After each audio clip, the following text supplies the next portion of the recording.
Students most welcome. आज जो हम वीडियो लेकर के आए हैं एनसीईआरटी पैटर्न के चैप्टर नंबर 2 वैद्युत विभव तथा धारिता। उस धारिता और विभव वाले चैप्टर में विभव के कई टॉपिक पढ़ा चुके हैं, पीछे इसके वीडियो दिए गए हैं। आज जो वीडियो शुरू करेंगे वो वैद्युत धारिता के ऊपर लेकर करेंगे। वैद्युत धारिता क्या होती है, जो धारिता है, और इसमें एक चीज और आएगी संधारित्र। संधारित्र और धारिता इस पूरे टॉपिक में चलने वाला है। इसका इलेक्ट्रिसिटी में बहुत ज्यादा यूज है। 3 ऐसे कंपोनेंट होते हैं इलेक्ट्रॉनिक्स में जो सबसे ज्यादा सर्किटों में यूज किए जाते हैं।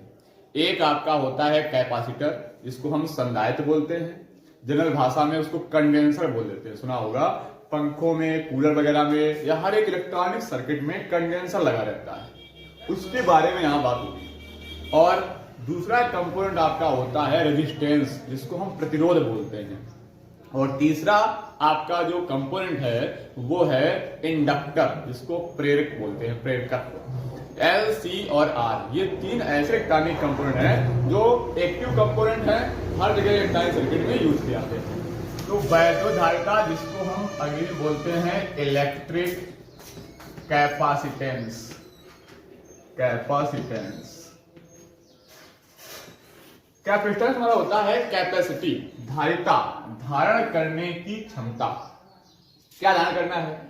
शुरू से ही क्या था, लोगों को हर एक वस्तु को स्टोर करके रखने की बहुत हॉबी थी। उनके मन में भविष्य को लेकर के चिंता रहती है। हर व्यक्ति को भविष्य की बहुत चिंता है, इसलिए वो हर वस्तु को स्टोर करके रखना चाहता है। जैसे वो पानी को स्टोर कर लेता है, लाइट आती है, समझ लाया, टंकी भर के रख ली, क्योंकि आवश्यकता पड़ने पर उस पानी को यूज किया जाए। ऐसे ही आटा लेकर रख लिया, सारी वस्तुएं लेकर रख ली, ताकि आवश्यकता पड़ते समय उनको यूज किया जा सके। तो उसने कहा हम विद्युत को भी स्टोर कर रख लेंगे। लाइट आती है, सारी चीजें हम यूज करते हैं, लेकिन अगर लाइट चली जाएगी तो हम कैसे यूज कर पाएंगे वस्तुओं को? तो इसके लिए उसने कहा कि हम वैद्युत ऊर्जा को भी स्टोर करेंगे। अब वैद्युत ऊर्जा को स्टोर कहां किया जाए, उसके लिए कौन सी डिवाइस यूज की जाए और उसकी कितनी क्षमता होगी, ये बात यहां होनी है। तो वैद्युत धारिता, वैद्युत को धारण करने की क्षमता। जब भी हम आवेश को स्टोर करते हैं, एनर्जी के फॉर्म में स्टोर करते हैं, वैद्युत ऊर्जा के रूप में संचित करते हैं। कहां करना है? जैसे कई सारी चीजें होती हैं, जैसे आपका कंडेंसर, जिसको हम कैपेसिटर या संधारित्र बोलते हैं, और दूसरी आपकी जैसे बैटरी होती है। बैटरी के अंदर भी हम आवेश का स्टोर कर लेते हैं। तो जैसे ही बैटरी को चार्ज करते हैं, उसमें आवेश स्टोर करते हैं, तो विद्युत ऊर्जा उसके अंदर स्टोर आती है और आवश्यकता पड़ने पर उसी ऊर्जा को हम यूज कर लेते हैं।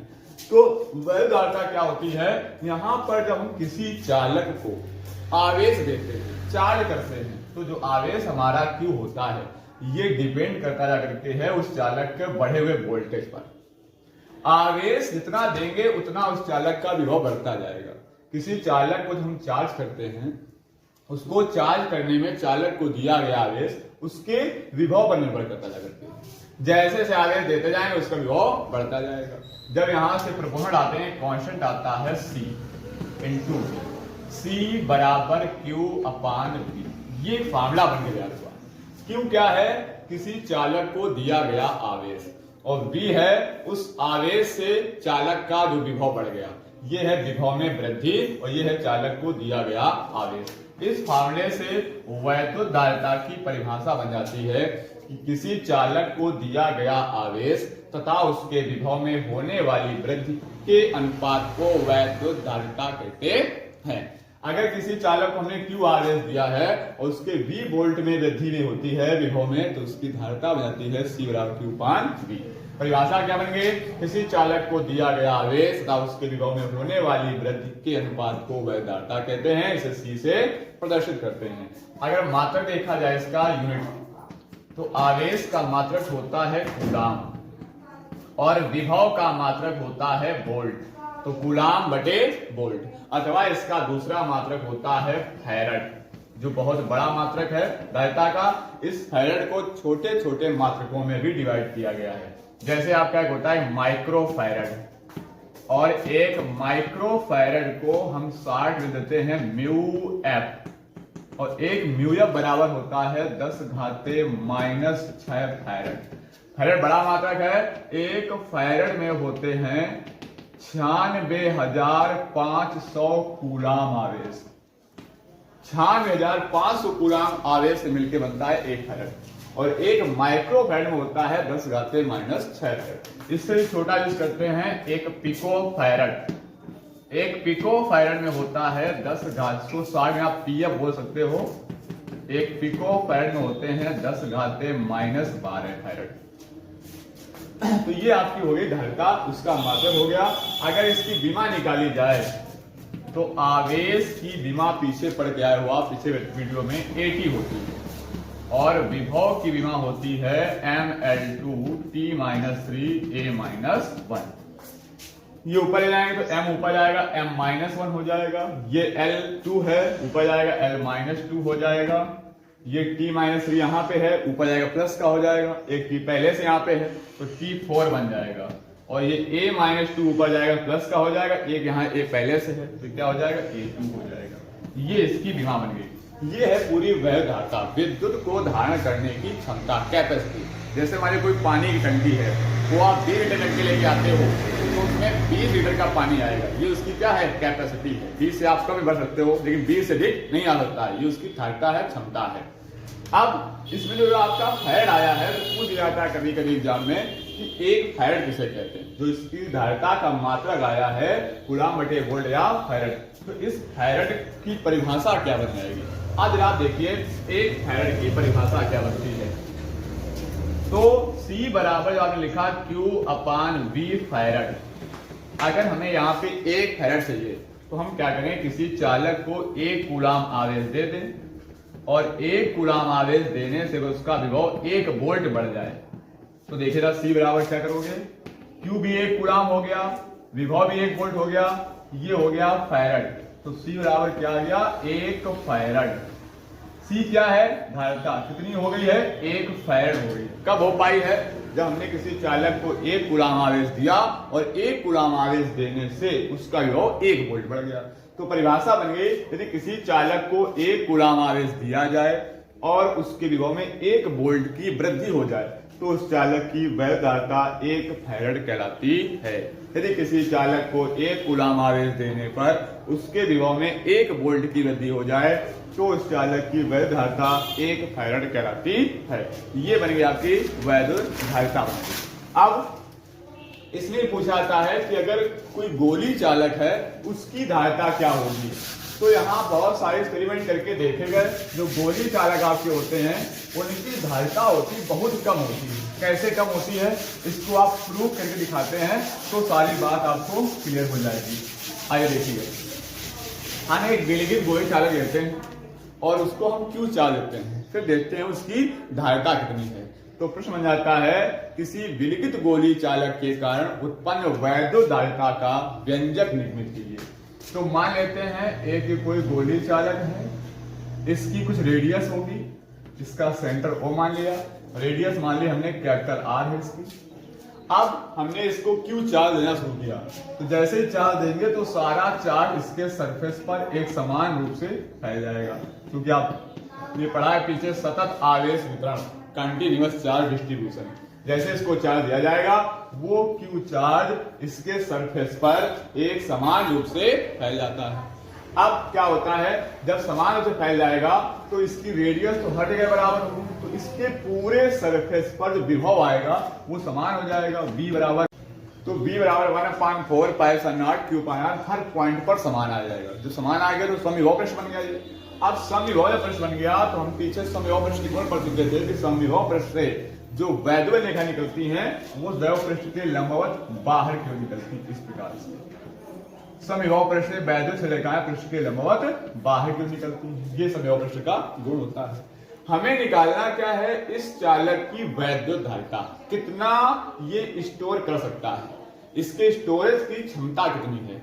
तो धारिता का जो फॉर्मूला होता है वो C बराबर ये पढ़ा आपने Q/V। जो आपने इसको आवेश दिया, उस आवेश से जितना इसका विभव बढ़ा उन दोनों के अनुपात को कहते हैं वैद्युत धारिता।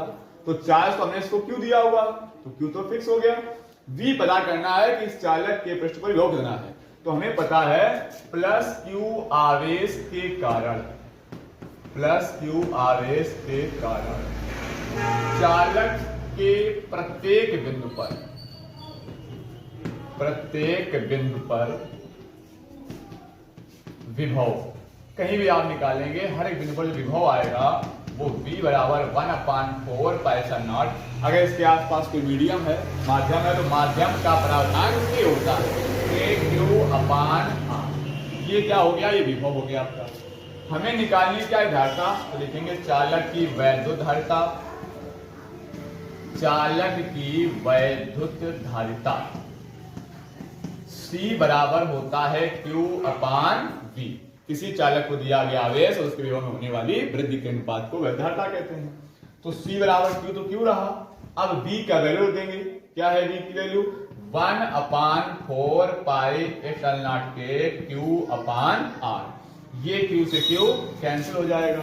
जब ये Q से Q कैंसिल हो गया तो ये 1 2 3 बार बटे में आ चुका है, निकल जाएगा ऊपर। तो C बराबर निकल के आ जाएगा 4 पाई एप्सिलॉन नॉट के इंटू R। ये आ गई वैद्युत धारिता।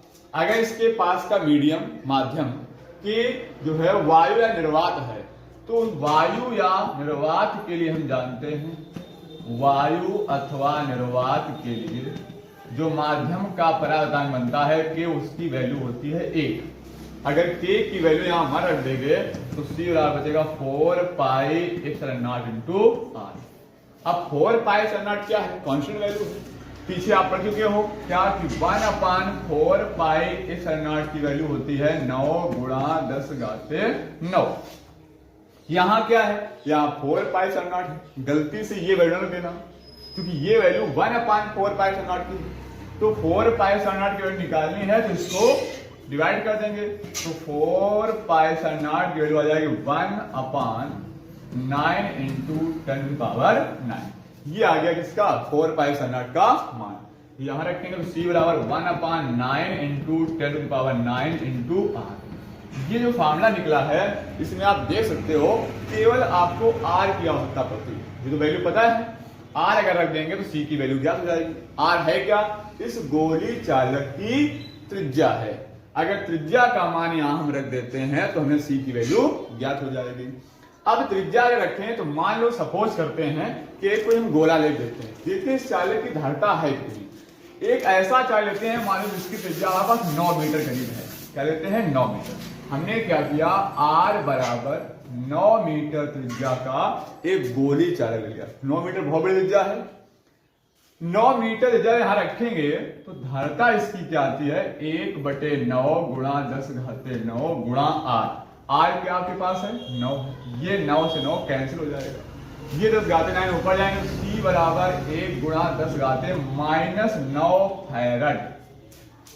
इसका मतलब क्या है, C बराबर 0.0000009 फैरड, ऐसा कुछ 1 फैरड।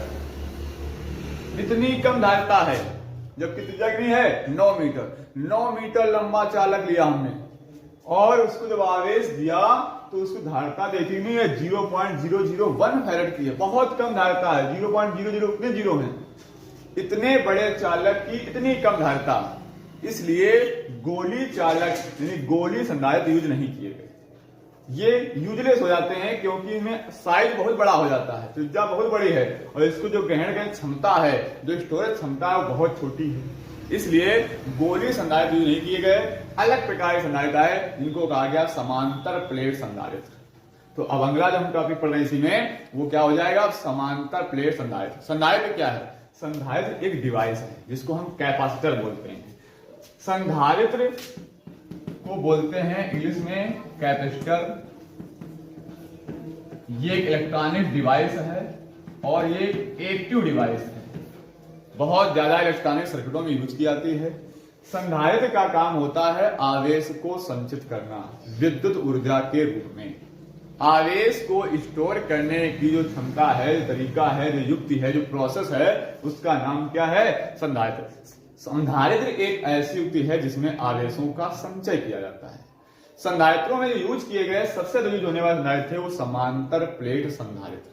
एक चीज और बता दें, जो धारिता आपने पढ़ी C बराबर Q/V, ये धारिता Q और V पर डिपेंड नहीं करती है कि Q और V के मान चेंज करें C का मान चल जाएगा, ऐसा नहीं। ये कांस्टेंट से आया हुआ था। तो सी किस पर डिपेंड करेगा? सी डिपेंड करेगा और नई चीजें आपके पास मिलेंगी। संधारित्र जब आप पढ़ोगे तो देखोगे संधारित्र धारिता होती है किस पर डिपेंड करती है। ये डिपेंड करेगी उस संधारित्र की प्लेटों के क्षेत्रफल पर, उसके बीच के माध्यम पर, उनके प्लेटों के बीच की दूरी पर। तो संधारित्र धारिता या संधारित्र आप पढ़ोगे तो संधारित्र धारिता किस पर डिपेंड करती है, ये बात समझ आ जाएगी। संधारित्र क्या था? आवेश को संचित करने की युक्ति है, एक डिवाइस है। संधारित्र की परिभाषा बन जाती है, संधारित्र एक ऐसी इलेक्ट्रॉनिक डिवाइस है या एक ऐसी युक्ति है जिसमें आवेशों का संचय होता है। समांतर प्लेट संधारित्र क्या होता है? समांतर प्लेट संधारित्र, इसमें दो प्लेटें होती हैं, दोनों को एक दूसरे के समांतर रखा जाता है, अल्प दूरी पर रखा जाता है और सबसे बड़ी विशेषता ये होती है ये दोनों आवेशित प्लेटें होती हैं लेकिन समान परिमाण किंतु विपरीत प्रकृति के आवेश से। अगर पहली प्लेट को प्लस चार्ज दिया गया है तो दूसरी प्लेट पर माइनस चार्ज होता है। अगर ऐसी दो प्लेटें हैं जिन पर समान परिमाण, यहां अगर क्यू चार्ज है तो यहां भी क्यू चार्ज है, बस ये अगर प्लस का है तो ये माइनस का है। ये समान परिमाण और विपरीत प्रकृति के आवेश से आवेशित दो प्लेटें एक दूसरे से अल्प दूरी पर यानी बहुत पास पास रखी हैं तो ऐसी युक्ति को हम बोलते हैं, ऐसे ये सिस्टम को हम बोलते हैं समांतर प्लेट संधारित्र। ये समांतर प्लेट संधारित्र धारिता होती है, इसकी धारण करने क्षमता क्या है? वही C बराबर Q/V। अगले वीडियो में हम इसकी धारिता का व्यंजक पढ़ेंगे, कितना स्टोर कर सकता है और धारिता जो होती है वो किन किन चीजों पर डिपेंड करती है, किन की मान बदलने से धारिता चल सकती है। धारिता हम बढ़ा कह सकते हैं, धारिता घटा कह सकते हैं। और जब इनके बीच में वायु भरा हो तो संधारित्र की धारिता क्या हो जाएगी? अगर इनकी प्लेटों के बीच में परावर्तनांक भरा हो तो संधारित्र धारिता क्या हो जाएगी? या दोनों चीजें एक साथ भरी हो तो संधारित्र धारिता क्या हो जाएगी? तब तक इसको आप तैयार कर लीजिएगा, नेक्स्ट वीडियो लेके आएंगे, इसमें सारी बातें बताएंगे आपको।